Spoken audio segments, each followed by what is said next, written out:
Hi everyone, I am Brittany the Cosmic Lunar Soul, and welcome to my channel. If you're new, welcome back to all my subscribers. Today I have a flip through of a new oracle deck that I got. I had been seeing this around. This is the Signs of the Times Oracle by Crystal Banner, and this is a Hay House deck. So yeah, I've been seeing this around. I'm super excited. So let me go ahead and get this open and we can start talking about it. Okay, we have this open. This is again by Crystal Banner, and this is published by Hay House. So if you have seen any of my other Hay House unboxings, I'll link them in the description if you haven't. Hay House is pretty consistent with a lot of their newer decks in how they are boxed and set up and everything, including the guidebook. So this box is no different. This deck retails for $23.99 in the US and $31.99 Canadian. But if you follow Hay House, they have deals all the time, even on newer decks. So just make sure you subscribe to their newsletter or follow them on Instagram or something like that so you know when their sales are and you can purchase them. They recently had a no minimum free shipping thing, and they also were having a sale as well, so that was a great time to buy stuff if you needed it. So this says on the back, while you are waiting for a sign from above, the universe has been sending you messages right here on Earth. This is 44 cards, so it's not a terrible amount, but it's actually, I would say it's a pretty good, middle of the road amount, maybe tending to the smaller side. The box is nice and sturdy, as always. Hay House has really nice box designs. I love the thumb cutouts here, and you can see that it's illustrated on the front, and then has this cute little saying in the inside. It says, "This is the sign you are waiting for." And I just love the colors. Look at these vibrant colors, guys. The guidebook and the box oftentimes have the same design, and this is no different. So I'm gonna go ahead and pull that out, set this off over here, and then pull out the cards, set them over here. And you can see that the design, that cool little pattern, is also on the inside of the bottom of the box. So again, nice and sturdy, really well designed, or just normally designed, I will say, for Hay House. Pretty standard. So if you are familiar with Hay House boxes, then you'll be familiar with this. Here we have the guidebook. It's not very thick because we actually don't have that many cards, so let's just go into it real quick. Let's skip through. Here is the table of contents. So it's mainly focused on the cards, but we do have a little invocation, working with the oracle, readings, and then spreads. So let's go through. Let's see. So I decided to go ahead and skip through to the card spreads. The beginning stuff is pretty, standard quo, how to use the deck, how to set up for readings, that kind of thing. So I'm always curious to see what kind of spreads there are and if they're unique to the deck that I am checking out. So we have the single card spread, and I like that these are prompts. They're pretty standard prompts. What do I need to know today? What is the theme of the week or month? How can I utilize my strengths? What is my intuition telling me? So that way, if you kind of have been doing the same kind of one card spread and you need a quick idea, you can actually go in here and grab that. So pretty nice. The 3 card spreads are the same that you would see anywhere else, but then there's this 5 card spread. It's a give me a sign spread, and it's to be used when you are focusing on self-improvement and growth. Oh, I love that. So this can be used to help you along that journey, that self-improvement and growing journey. And then here you can see what the prompts are for each card. So it's mental focus, overall present energy, areas for improvement, strengths, and then outcomes. I actually really like that spread. And for only 5 cards, it's super easy.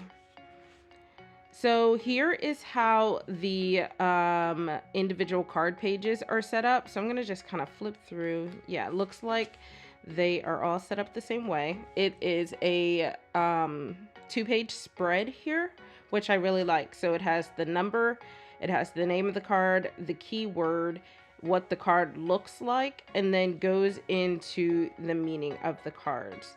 I like that it kind of gives like a little additional meanings, something off the beaten path to kind of think about.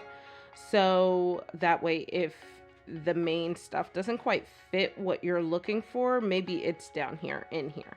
But it is a very simple guidebook, set up quite the same. So let's just go ahead and look at the cards, guys. I love the back of these. Like, that's just so cool. The cardstock is pretty standard of Hay House. This feels more matte, but it may not be. It may just be because I haven't been using my Hay House decks as much, so it just feels a little more matte than it should. The edges are the same plain kind of style, but you know what? Let's talk about all of that when we get into the shuffle part of this. Instead, let's set up for the flip through. So be right back.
So the cards are just so cute. Let me see if I can find the card that really made me fall in love with this deck. It's this one.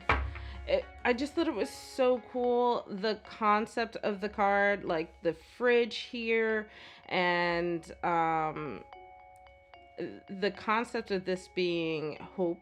I don't know why, it just kind of made me smile a little bit. And then there was also, let's see if I can find the other one. This one, I really, really loved the medical staff one, which was healing. That one really stood out to me. And this one really was the nail in the coffin, or the nail in my wallet, I should say, that made me want to get this deck. I just love anything space themed, and I like that how, like, you know, the concept of the world is your oyster, but in this it's more like the universe is your oyster, and the concept that the universe is sending signs to you, it kind of all seems well encompassed in this one card. So let's see how it shuffles. You can see that this is Oracle deck size, so it is a little fatter than tarot, but and you probably noticed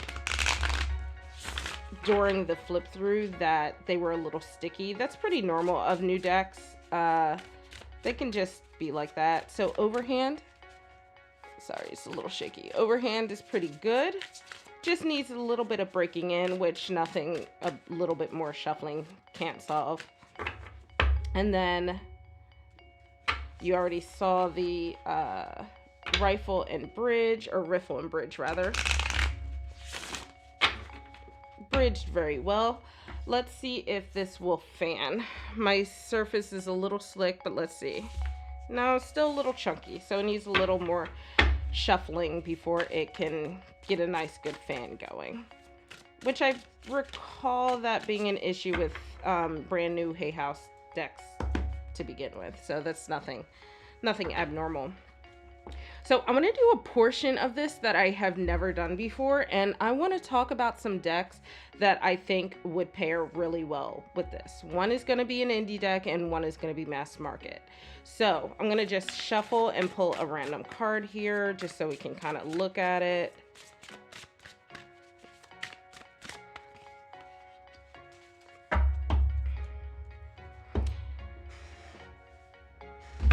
The indie deck that I think would pair really well with this is the Lightseer's Tarot. So let's see.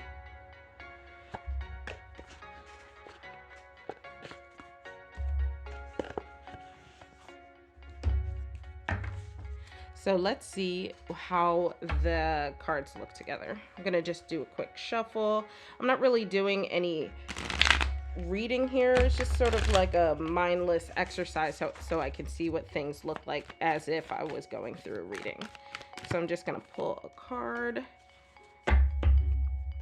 And then the other deck is the Black Femme Tarot. So let me get the cards out and do a quick shuffle of this. All right, let's do a shuffle, and here, let's do this card. All right, so we have some, I feel like this is probably a hard card to choose. Let me cut the deck and pull one more. Okay, so let's do that. Just because that one was so unique, but I still like how this pairs. I think I like the Lightseers a little more than the Black Femme, but I do still like them together. And I think it's because of the color tones in this deck. It has like these nice, subtle kind of relaxing tones that really match with the borders around the Black Femme Tarot. But then we also have, and I think the art is very similar. I think the art's somewhere in between these two. For the Signs of the Times Oracle. But then I also can see how the Lightseers would match this deck really well. So just seeing how these cards pair. Oh yeah, look at those. Yeah, I could totally see that. And even the background here of the Lotus with the Devil card. So there's a lot, I think, that would go really well together. Look at that. That's really funny. How well they kind of go together. You guys will have to let me know in the comments. What do you think? Do you like the Lightseers better, or do you like the Black Femme better? Or do you like both? It just to switch it up, like having options. You'll have to let me know in the comments. If you're curious about the Black Femme Tarot, I'll make sure to put the link to this flip through in the box. The artist is super awesome on Instagram, so make sure you're following her. Her name is Letitia Shelton, and she goes by Illuminati, which is so cute on Instagram. So make sure you check her out. Just shameless shout out. All right, guys. I'm gonna clean this up and I'll be right back. All right, here we go. This is our outro, guys. Let me know your thoughts on this deck. Again, let me know what decks you liked it paired with. And if you have other ideas, like if you've seen my other flip throughs and you think this would pair really well with one of them, let me know in the comments and I will take a picture and see how it looks together. All right, guys, thank you so much for watching. If you enjoyed this video, make sure you give it a like, hit that subscribe button and that notification bell so you don't miss out on any future videos. And I will see you next time. Bye, guys.